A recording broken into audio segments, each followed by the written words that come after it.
Bonjour les amis. Alors un collectionneur débutant m'a posé la question suivante. Quelles sont les pièces de monnaie les plus collectionnées? Alors il a relevé une liste donc des catégories, des principales catégories numismatiques et qu'on trouve ici, à laquelle j'ai rajouté les monnaies en francs qu'il avait oubliées. Et il m'a posé la question suivante. Je souhaiterais savoir, à votre connaissance, quels étaient les types de monnaies généralement les plus et les moins collectionnés. Il semblerait par exemple que les collections de monnaies mérovingiennes, carolingiennes, byzantines ou gauloises soient beaucoup moins répandues, alors qu'à l'inverse, par exemple, les collectionneurs de monnaies grecques, romaines, royales françaises ou modernes sont bien plus nombreux. Alors si on devait faire une classification par ordre d'intérêt, par ordre de popularité des domaines de collection, euh, il faut dire que le domaine le plus collectionné, le plus populaire en tout cas, ce sont les pièces de monnaie en euros. Alors comment ça s'explique? Eh bien, c'est très simple. Les pièces de monnaie en euros, ce sont les pièces que tout le monde, dont tout le monde dispose dans son porte-monnaie. Tout le monde y a accès. Et comme c'est le premier moyen d'avoir accès à des pièces de monnaie, tout le monde, quelle que soit sa classe sociale, a des pièces de monnaie dans son porte-monnaie. Eh bien, c'est pour ça que c'est cette catégorie-là qui est la plus collectionnée. Il faut dire aussi que dans le domaine des collections, il y a un fait qui est répandu dans le monde entier, c'est que les collectionneurs de chaque pays s'intéressent prioritairement à leur propre pays. Donc ils vont commencer toujours par collectionner ce qui concerne les pièces de monnaie qui circulent dans leur pays. Et ils s'intéressent secondairement, en règle générale, aux pays étrangers ou aux pièces de monnaie historiques. Donc on a des collections qui sont toujours des collections majoritairement nationales, on va dire. Et donc dans le cas de la France, les collectionneurs vont collectionner donc des pièces en euros, mais d'abord les pièces françaises, puis les pièces de monnaie de toute l'Europe. Et je pense en particulier aux pièces de monnaie commémoratives de 2 euros, qui sont la collection la plus appréciée, la plus populaire qui existe en France actuellement. En deuxième position, il faut placer les pièces de monnaie en francs. Donc c'est l'ancienne monnaie nationale de la France, qui sont encore très collectionnées. Donc ce sont les monnaies essentiellement donc, du 19e et du 20e siècle. Ces pièces-là, donc, elles arrivent en deuxième position derrière l'euro pour une raison simple, elles ne circulent plus, ces pièces de monnaie. Et par conséquent, elles font déjà partie de l'histoire ancienne. Alors il y a encore une très large base de personnes qui collectionnent le franc, l'ancienne monnaie nationale française. Mais cette base, on va dire, se réduit d'année en année, puisque pour les jeunes générations, la monnaie aujourd'hui, c'est pas le franc, mais c'est plutôt l'euro.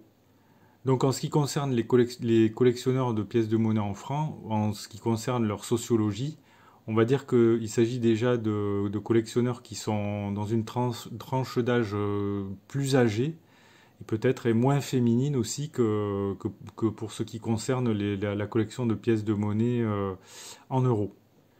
Alors ensuite, si on doit continuer le classement, donc on pourrait mettre en troisième position la collection de monnaie du monde. Alors pourquoi ce type de collection de pièces de monnaie du monde est-il populaire? Eh bien c'est pour la même raison que dans le cas des pièces de monnaie circulantes actuelles en euros. C'est parce que quand on voyage, il arrive bien souvent qu'on utilise de la petite monnaie locale, quand ça existe encore, hein, parce que la monnaie a tendance un peu à disparaître, la monnaie physique, au profit des paiements dématérialisés, par carte bancaire notamment.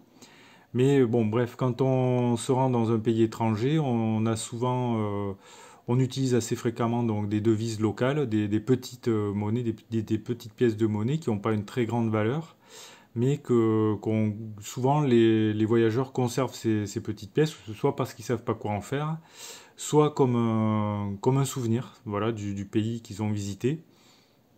Et c'est donc un thème de collection qui est très populaire aujourd'hui encore et qui montre d'ailleurs une certaine ouverture sur le monde. C'est très intéressant comme domaine de collection puisqu'on découvre d'autres cultures, on voit d'autres symboles, des personnages historiques étrangers. ou qui évoquent des histoires ou des cultures du monde entier qui sont très variées et avec une symbolique souvent très intéressante. Alors ensuite, tout ce qui concerne le reste en fait des types de collections, là on bascule dans la collection historique, puisqu'on a uniquement des collections qui vont s'éloigner dans le temps, qui sont donc des pièces de monnaie qui sont de plus en plus difficilement accessibles, hein, qu'on voit beaucoup plus rarement. Et parmi ces collections qui sont plus historiques, il y avait déjà les pièces de monnaie en francs, qui remontent jusqu'au début donc, du 19e siècle. Et puis il y a les pièces de monnaie royale française, donc on reste toujours dans le domaine de la collection nationale, qui sont assez collectionnées. Ensuite, on pourrait citer les monnaies gauloises.